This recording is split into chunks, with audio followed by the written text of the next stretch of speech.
ಅಲ್ಲ, ಇದು ಮೇ 4ನೇ ತಾರೀಕು ಆಗೋವರೆಗೂ ಯಾವುದೇ ರಾಜಕೀಯ ಧ್ರುವೀಕರಣ ಆಗಲ್ಲ. ಅದರಿಂದ ಇದು ವ್ಯರ್ಥ ಕಸರತ್ತು ಅಷ್ಟೇ ಇವರು ಹೋಗಿರೋದು. ಯಾಕೆಂದರೆ ಈಗ ಪಂಚರಾಜ್ಯದ ಚುನಾವಣೆ ರಿಸಲ್ಟ್ ಬರಬೇಕು, ವೆಸ್ಟ್ ಬೆಂಗಾಲ್ ಬರಬೇಕು, ಕೇರಳ ಬರಬೇಕು, ಆಮೇಲೆ ಅಸ್ಸಾಂ ಬರಬೇಕು, ಆಮೇಲೆ ಪಾಂಡಿಚೇರಿ ಬರಬೇಕು, ತಮಿಳ್ನಾಡು ಬರಬೇಕು. ಈ 5 ರಾಜ್ಯಗಳ ಚುನಾವಣೆ ಬರೋಕ್ಕೆ ಮುಂಚೆ ಇವ್ರು ಏನಕ್ಕೆ ಹೋಗಿದಾರೋ ಗೊತ್ತಿಲ್ಲ. ಈ ಕಾಂಗ್ರೆಸ್ಸಿನವರು ಇದೆಲ್ಲ ಜನಗಳ ಮನಸ್ಸನ್ನು ಬೇರೆ ಕಡೆ ದಿಕ್ ತಪ್ಸೋಕೆ ಹೋಗಿದ್ದಾರೆ ಅಂತ ಅನಿಸುತ್ತೆ ಮೇಲ್ನೋಟಕ್ಕೆ. ತುಮಕೂರು ಜಿಲ್ಲೆಯಿಂದಲೂ ಕೂಡ ಸರ್ ಜಯಚಂದ್ರ ಮತ್ತು ಷಡಕ್ಷರಿ ಇಬ್ಬರು ಕೂಡ ಹೋಗಿದ್ದಾರೆ. ಅಲ್ಲ, ಇದು ಕಾಂಗ್ರೆಸ್ಸಿನ ಆಂತರಿಕ ವಿಚಾರ. ಇದು ಯಾರನ್ನ ಮುಖ್ಯಮಂತ್ರಿ ಮಾಡಬೇಕು, ಯಾರನ್ನ ಇಳಿಸ್ಬೇಕು, ಕ್ಯಾಬಿನೆಟ್ ಎಕ್ಸ್ಪ್ಯಾನ್ಷನ್ ಮಾಡಬೇಕಾ ಬೇಡವಾ ಅನ್ನೋದು ಇದು ಕಾಂಗ್ರೆಸ್ಸಿಗೆ ಬಿಟ್ಟಂಥ ವಿಚಾರ. ಏಕೆಂದರೆ ಒಂದು ಕಡೆ ಕ್ಯಾಬಿನೆಟ್ ಎಕ್ಸ್ಪ್ಯಾನ್ಷನ್ಗೆ ಅಪ್ರೂವಲ್ ಕೊಟ್ಟರೆ ಸಿದ್ದರಾಮಯ್ಯ ಗಟ್ಟಿ ಆಗ್ತಾರೆ. ಇನ್ನೊಂದು ಕಡೆ ಡಿ ಕೆ ಶಿವಕುಮಾರ್ನ ಕೇಳಿದ್ರೆ ಹೈಕಮಾಂಡ್ ಏನು ನಿರ್ಧಾರ ಮಾಡೋಕ್ಕಾಗಲ್ಲ. ಯಾಕೆಂದರೆ ಡಿ ಕೆ ಶಿವಕುಮಾರು ಕಾಂಗ್ರೆಸ್ ಸರ್ಕಾರ ಬರೋದಕ್ಕೆ ಸಾಕಷ್ಟು ಹಣ ಖರ್ಚು ಮಾಡಿದ್ದಾರೆ ಮತ್ತು ಸಾಕಷ್ಟು ಪರಿಶ್ರಮ ಮಾಡಿದ್ದಾರೆ. ಒಬ್ಬ ನಿಷ್ಠಾವಂತ ಕಾರ್ಯಕರ್ತ. ಅದರಿಂದ ಆತನ್ನ ಬಿಟ್ಟು ಹೈಕಮಾಂಡ್ ನಿರ್ಧಾರ ತಗೊಳ್ಳುವಂಥ ತಾಕತ್ತಿಲ್ಲ. ಇವು ಒಂದು ಕಡೆ ಡಿ ಕೆ ಶಿವಕುಮಾರ್ ಮಾತು ಕೇಳ್ಕೊಂಡು ಹೈಕಮಾಂಡ್ ನಿರ್ಧಾರ ತಗೋಬೇಕು, ಇನ್ನೊಂದು ಕಡೆ ಕ್ಯಾಬಿನೆಟ್ ಎಕ್ಸ್ಪೆನ್ಷನ್ ಮಾಡಿದ್ರೆ ಸಿದ್ದರಾಮಯ್ಯನ ಕೈ ಮೇಲ್ಗೈ ಆಗುತ್ತೆ.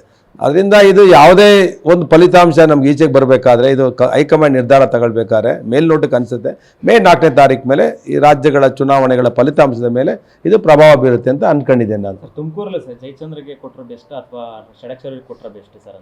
ಅಲ್ಲ, ಇದು ಕ್ಯಾಬಿನೆಟ್ ಎಕ್ಸ್ಪ್ಯಾನ್ಷನ್ ಆದಾಗ ತಾನೇ ಇದು ಪ್ರಶ್ನೆ. ಇದು ಈಗ ಇನ್ನೂ ನಿರ್ಧಾರನೇ ಆಗಿಲ್ವಲ್ಲ.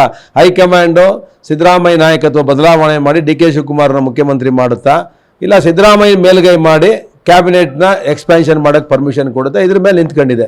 ಇದಾದ್ಮೇಲೆ ತಾನೇ ಯಾರನ್ನು ತಗೊಳ್ತಾರೆ ಅಂತ ತುಮಕೂರಿಂದ ಜಯಚಂದ್ರನ, ಷಡಾಕ್ಷರಿನ, ಇಲ್ಲ ಪರ್ಮಿಷನ್ ಕಿತ್ತಾಕ್ತಾರ? ಇವೆಲ್ಲ ಕ್ವಶನ್ ಬರೋದು ಯಾವಾಗ? ರಾಜಣ್ಣನ ವಾಪಸ್ ತಗೊಳ್ತಾರ? ಏನೋ ಅವ್ರ ಬರ್ತ್ಡೇ ಬೇರೆ ಆಚರಣೆ ಮಾಡ್ಕೊಳ್ತಾರೆ ರಾಜಣ್ಣವ್ರು. ಇವತ್ತು ಅವ್ರಿಗೊಂದು ಒಳ್ಳೆ ಸಂದೇಶ ಸಿಕ್ಕಿದ್ರು ಸಿಕ್ಬೋದು. ಅದರಿಂದ ಇದು ಏನು ಅಂತ ಇದು ಕಾಂಗ್ರೆಸ್ ಏನೂ ಗೊತ್ತಾಗ್ತಾ ಇಲ್ಲ. ಆದರೆ ಒಟ್ಟಾರೆ ಇದರದ ವಾಸ್ತವಾಂಶ ಏನಂದರೆ ಕಾಂಗ್ರೆಸ್ನಲ್ಲಿ ಹತ್ತಿ ಉರಿತಾ ಇದೆ. ಈಗ ಒಂದು ಕಡೆ ಜಬ್ಬರ್ ಖಾನ್ ಯಾರವರು ಅಲ್ಪಸಂಖ್ಯಾತ ಮೋರ್ಚಾ ಅಧ್ಯಕ್ಷ, ಆತ ರಾಜೀನಾಮೆ ಕೊಡೋಕೆ ಮುಂದೆ ಬಂದ. ಮುಖ್ಯಮಂತ್ರಿಗಳ ರಾಜಕೀಯ ಕಾರ್ಯದರ್ಶಿ ನಜೀರ್ ಅಹಮದ್ ಅವರು ರಾಜೀನಾಮೆ ಕೇಳಿದ್ದಾರೆ. ಅಂದರೆ ಇದು ಮೇಲ್ನೋಟಕ್ಕೆ ಕಾಣಿಸುತ್ತೆ ದಾವಣಗೆರೆಯಲ್ಲಿ 100ಕ್ಕೆ 100 ಕಾಂಗ್ರೆಸ್ ಪಕ್ಷ ಸೋಲುತ್ತೆ. ಅವ್ರು ಗೆಲ್ಲಂಗಿದ್ರೆ ಇವ್ರನ್ನೆಲ್ಲ ಕೇಳ್ತಿಲ್ಲ. ಜಮೀರ್ ಅಹಮದ್ ಕುತ್ತಿಗೆಗೆ ಬರುತ್ತೆ ಅಂತ ಇವತ್ತು ಯಾವುದೋ ಒಂದು ಪೇಪರಲ್ಲಿ ಬರೆದಿದ್ದಾರೆ. ನಾಸೀರ್ ಹುಸೇನ್ ಆತನ ರಾಜೀನಾಮೆ ಕೇಳಿದ್ದಾರೆ. ಪೊಲಿಟಿಕಲ್ ಸೆಕ್ರೆಟರಿ ಇವ್ರನ್ನ ರಾಜೀನಾಮೆ ಕೇಳಿದ ಮೇಲ್ನೋಟಕ್ಕೆ ನೋಡಿದ್ರೆ ಕಾಂಗ್ರೆಸ್ ಸೋಲುತ್ತೆ. ಏಕೆಂದರೆ ಸಿದ್ದರಾಮಯ್ಯನವರು ಇಡೀ ಕಾಂಗ್ರೆಸ್ ಪಕ್ಷದ 2 ಕ್ಯಾಬಿನೆಟ್ ಮಂತ್ರಿಗಳನ್ನು 15 ಜನ ಕ್ಯಾಬಿನೆಟ್ ಮಂತ್ರಿಗಳನ್ನು ದಾವಣಗೆರೆ ಮತ್ತು ಬಾಗಲಕೋಟೆಯಲ್ಲಿ ಹಾಕಿದ್ರು. ಆದರೆ ಏನಂದರೆ ಸುಮಾರು ಹಣ ಎಷ್ಟು ಹೋಗಿದೆ ಅಂತ ನಮ್ಗೆ ಗೊತ್ತಿದೆ, ಅದು ನಿಮಗೂ ಮಾಧ್ಯಮದವ್ರಿಗೆ ಗೊತ್ತಿದೆ. ಇಷ್ಟೆಲ್ಲ ಹಣ ಖರ್ಚು ಮಾಡಿ ವ್ಯರ್ಥ ಕಸರತ್ತು ಮಾಡೋದು ಬೇಕಾಗಿಲ್ಲ. ಎಲೆಕ್ಷನ್ 2 ವರ್ಷ ಇದೆ ಇನ್ನು. ಆದರೆ ಸಿದ್ದರಾಮಯ್ಯನ ಇಡೀ ಕ್ಯಾಬಿನೆಟ್ನಲ್ಲಿ ಕಳಿಸಿದ್ರು, ಸಮಯಗಳನ್ನು ಹಾಳು ಮಾಡಿದ್ರು. ಅಂದರೆ ಸರ್ಕಾರದಲ್ಲಿ ಹಣ ಇಲ್ಲ, ಅದಕ್ಕೆ ಅದನ್ನೆಲ್ಲ ವ್ಯರ್ಥವನ್ನು ಮಾಡ್ತಾ ಇದ್ದಾರೆ.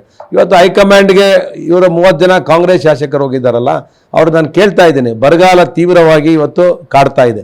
ಕುಡಿಯೋಕ್ಕೆ ನೀರಿಲ್ಲ ಹಳ್ಳಿಗಳಲ್ಲಿ. ನಾವು ಹಳ್ಳಿಗೆ ಹೋದಾಗಲೂ ಜನ ಪೊರಕೆ ಹಿಡ್ಕೊಂಡು ಬರ್ತಿದ್ದಾರೆ. ಈ ಸಿದ್ದರಾಮಯ್ಯ ಸರ್ಕಾರದಲ್ಲಿ ಕಾಸಿಲ್ಲ, ಹೆಣ್ಮಕ್ಳು ಪೊರಕೆ ಹಿಡ್ಕೊಂಡು ಬರ್ತಿದ್ದಾರೆ. ನೀರಿಲ್ಲ, ವಾರ 15 ದಿನ ಆದರೂ ನೀರು ಬಿಡ್ತಿಲ್ಲ ಅಂತೇಳಿ. ಈ ಸಂದರ್ಭದಲ್ಲಿ ಇವರಿಗೆ ಅಧಿಕಾರದ ಮದ ಮತ್ತು ಅಧಿಕಾರದ ಗಮ್ಮತ್ತುಂಟೆ ಹೊರತು ಬಡವರು ಓಟ್ ಹಾಕಿರೋರು ಕಷ್ಟ ಕೇಳಿದಾರೆ ಅಂತ ಪರಿಸ್ಥಿತಿ ಇವತ್ತು ಕಾಂಗ್ರೆಸ್ ಬಂದಿದೆ. ಅದರಿಂದ ಇದು ಬೇರೆ ಕಡೆ ಡೈವರ್ಷನ್ ಮಾಡಿ ಬೇರೆ ಕಡೆ ಗೊಂದಲ ಮಾಡೋಕ್ಕೆ ಕಾಂಗ್ರೆಸ್ ಪಕ್ಷ ಇದು ಮಾಡ್ತಿದೆ. ರಿಸಲ್ಟ್ ಬಂದು ಈಗ ಗೆಲ್ಲಂಗಿದ್ರೆ ಯಾಕೆ ಆತನ ನಾಸೀರ್ ರಾಜೀನಾಮೆ ಕೇಳಬೇಕಾಯಿತು, ಜಮೀರ್ ಅಹಮದ್ಗೆ ನೋಟಿಸ್ ಕೊಡಬೇಕಾಯಿತು, ಇನ್ನೊಂದು ಇವನಿಗೆ ಯಾಕೆ ನೋಟಿಸ್ ಕೊಡಬೇಕಾಯ್ತು? ಯಾರು ಇನ್ನೊಬ್ಬ ಪೊಲಿಟಿಕಲ್ ಸೆಕ್ರೆಟರಿ CM ಕಾರ್ಯದರ್ಶಿಗೆ ಯಾಕೆ ನೋಟಿಸ್ ಕೊಡಬೇಕಾಯ್ತು? ಗೆಲ್ಲಂಗಿದ್ರೆ ಯಾರು ಸುದ್ದಿಗೂ ಹೋಗಲ್ಲ, ಬಿಟ್ಬಿಡ್ತಾರೆ. ಪೊಲಿಟಿಕಲ್ ಅದೊಂದು ಎಥಿಕ್ಸ್ ಇದೆ, ಅದರಿಂದ ಗೆದ್ದ ಮೇಲೆ ಮರ್ತ್ಬಿಡ್ತಾರೆ. ಈಗ ಸೋಲೋ ಅಂತ ಒಂದು ಸಂದರ್ಭ ಬಂದಿದ್ದಕ್ಕೆ ಈ ರೀತಿಯ ಒಂದು ವ್ಯವಸ್ಥೆಗಳನ್ನು ಆ್ಯಕ್ಷನ್ ತಗೊಳ್ಳೋದನ್ನು ಮಾಡ್ತಾ ಇದ್ದಾರೆ ಹೈಕಮಾಂಡ್. ಅವ್ರಿಗೇನೋ ತಲೆ ಕೆಟ್ಟಿದೆ. ಮಲ್ಲಿಕಾರ್ಜುನ್ ಖರ್ಗೆ ಅವರು ಬಹಳ ಹಿರಿಯ ರಾಜಕಾರಣಿಗಳು, ಸ್ವಲ್ಪ ಬುದ್ಧಿವಂತರು ಕೂಡ, ಗೌರವವಂತರು. ಅವರಿಗೆ ಯಾಕೋ ಈ ರಾಹುಲ್ ಗಾಂಧಿ ಸವಾಸ ಮಾಡಿದ್ಮೇಲೆ ಅವರು ರಾಹುಲ್ ಗಾಂಧಿ ಥರ ಆಗಿಬಿಟ್ಟಿದ್ದಾರೆ. ಅವ್ರಿಗೆ ಮೆಚ್ಯೂರಿಟಿ ಇತ್ತು ಅವ್ರಿಗೆ. ನಾವೆಲ್ಲ ಕಡೆ ಪ್ರಶಂಸೆ ಮಾಡ್ತಿದ್ದೆವು. ಅವರೊಂದು ಒಳ್ಳೆ ಆಡಳಿತಗಾರ, ಕರ್ನಾಟಕ ಕಂಡಂಥ ಒಬ್ಬ ಗ್ರೇಟ್ ಅಡ್ಮಿನಿಸ್ಟ್ರೇಟರ್, ಒಬ್ಬ ಗ್ರೇಟ್ ನಾಯಕ. ಅವರು AICC ಅಧ್ಯಕ್ಷರಾದಾಗ ನಾವೆಲ್ಲ ಸಂತೋಷಪಟ್ಟು. ಆದರೆ ಇವರು ಈ RSS ಅವ್ರನ್ನ ಬೈಯೋದ್ರಿಂದ ಅವ್ರಿಗೇನು ಓಟ್ ಬರುತ್ತಾ? ಖಂಡಿತ ಬರೋಲ್ಲ. ಇವತ್ತೇನಾಯಿತು? ತುಷ್ಟೀಕರಣ ರಾಜಕಾರಣ ಮಾಡೋದು ಕಾಂಗ್ರೆಸ್ನವ್ರು ಇಲ್ಲಿವರೆಗೂ ಮುಸಲ್ಮಾನ ಓಲೈಸಿ ರಾಜಕಾರಣ ಮಾಡೋದು. ಇವತ್ತು ಮುಸಲ್ಮಾನರು ತಿರುಗಿ ಬಿದ್ದಿದ್ದಾರೆ.